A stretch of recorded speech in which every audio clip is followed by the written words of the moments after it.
Le candidat Romuald Wadani, accueilli en pompe par les populations de Savè avec cette ébullition au pair. Dans le cadre de la campagne électorale en vue de l'élection présidentielle du 12 avril prochain, le duo candidat Wadani Talata a lancé une tournée nationale destinée à aller à la rencontre des populations et à partager sa vision pour chaque commune. Après plusieurs étapes à travers le pays, la délégation a posé ses valises ce mardi 31 mars dans le département des Collines où Savè fut l'hôte de la matinée, prêt à l'écouter. Ici à Savè, la chasse, c'est pas seulement une activité pour se nourrir. La chasse, c'est également le ciment de la cité. La chasse, c'est également la protection de la cité. La chasse, c'est également la préservation de nos valeurs, de nos traditions. Je voudrais vous dire que notre logique du développement, justement, cette logique de développement qui veut s'occuper, s'intéresser, valoriser les savoir-faire, les atouts, les richesses de nos cultures, cette manière de voir le développement trouve tout son sens ici à Savè. Savè était un pôle industriel de grande ampleur il y a quelque temps. Je veux vous dire ici que le site des 3S, nous allons tout faire pour lui redonner vie. Ça fait des jours, c'est notre 5e jour de campagne. Nous passons de commune en commune, présenter notre projet de société. Notre candidat, vous le connaissez, c'est Romuald Wadani. Vous avez vu tous ces cadres qui sont venus autour de lui. Il en a été ainsi à Parakou, à Djougou, partout. Ce n'est pas un homme sectaire. Il n'est pas clanique.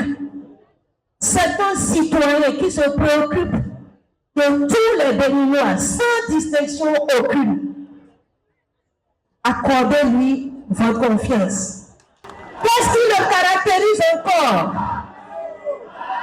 C'est la tenue de la parole qu'il donne. Avec Wadani, dire, c'est faire. À l'occasion, plusieurs acteurs politiques présents ainsi que des responsables de mouvements de soutien parmi lesquels Paulin Akponan, Louis Sognon et plusieurs autres ont livré leur appréciation des grandes lignes du projet des candidats pour la commune de Savè. Le ministre d'État, le candidat de la mouvance présidentielle, son Excellence M. Wadani Romuald, a d'abord rassuré une frange importante de la communauté tchabè, les chasseurs. Les chasseurs jardis, considérés comme des résistants au pouvoir du président Patrice Talon.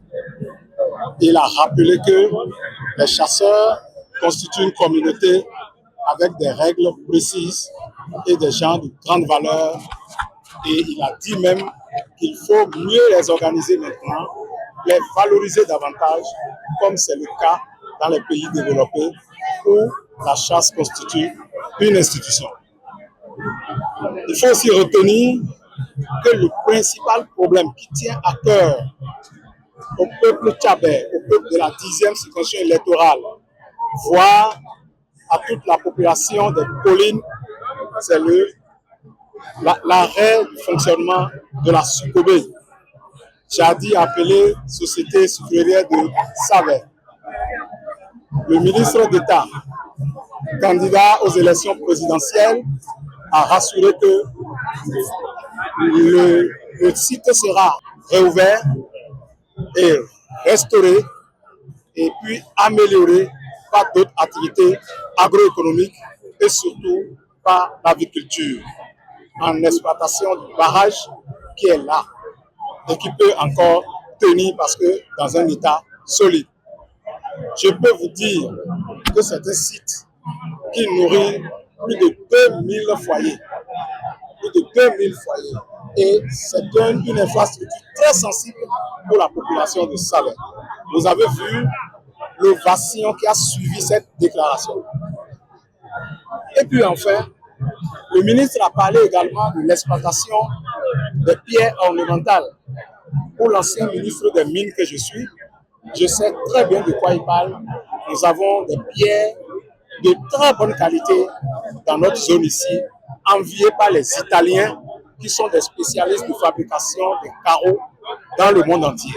Je suis très fier de Romia Douana et de sa policière Palata parce qu'ils ont abordé 3 points essentiels de vie de Savè. Surtout la réhabilitation de la sucrerie de Savè, premier point capital.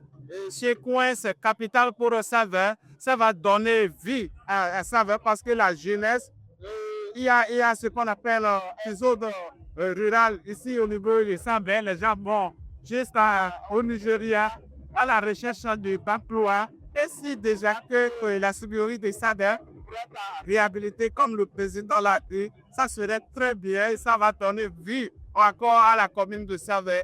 Le second point, c'est les chasseurs, l'organisation des chasseurs.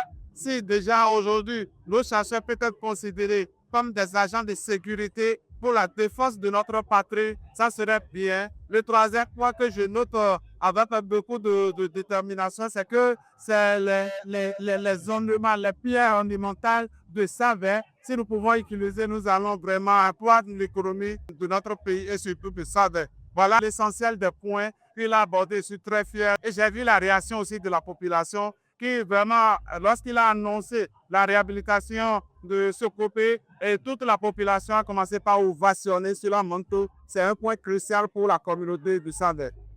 À l'issue de cette présentation, nous avons vraiment un sentiment de satisfaction pour la continuité dans l'action.